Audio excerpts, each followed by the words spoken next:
Good day, y'all. It's AJ here, your Toothless Sage Seeker. We are currently in full moon energy, so we will be pulling oracle cards today for the full moon. Yes, oracle cards. We are continuing on with the oracle readings, giving you a better understanding that oracle cards are more than just the fluffy love and light messages everybody seems to think they are. Oracle decks can be categorized in a couple of different categories, and two I can think of offhand is predictive and prescriptive. And your prescriptive oracle decks can help you figure out how to deal with your current situation.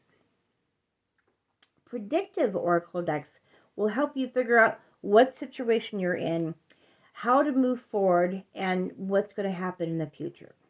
Today, I'm going to be working with a prescriptive deck, and I think this is where a lot of people seem to confuse oracle as fluffy and love and light, is because a lot of your prescriptive oracle decks will give you a gentle way of dealing with things and not as harsh as you may with tarot. But mind you, there is some oracle decks out there that can call you out like a tarot deck. So today we are working with the Queen of the Moon Oracle.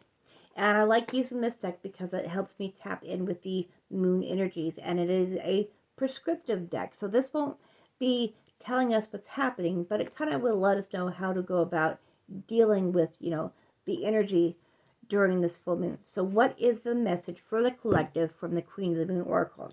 The first card I have is Surrender. And this card is telling me to stop and let go. Stop pushing, stop fighting, stop resisting, and surrender to what's happening. Take time to rest. During this full moon, rest a little bit instead of continuing to fight and resist. And then we have pleasure. And this is telling me to find the pleasure in the simple things in life.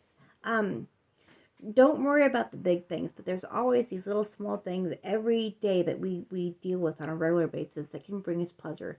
Like a sip of good coffee, a bite of good food, a sunrise, a flower,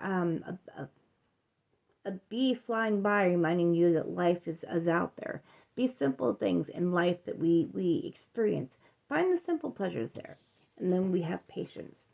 So during this full moon, work with patience. Learn to acquire patience. Put your, I wouldn't say put yourself in situations, but you will find situations that you're going to have to be in that will require you to practice patience during this full moon. Practice patience so that you can better yourself in the future. So with that, I want to wish you guys all namaste. I will see you guys in my next reading.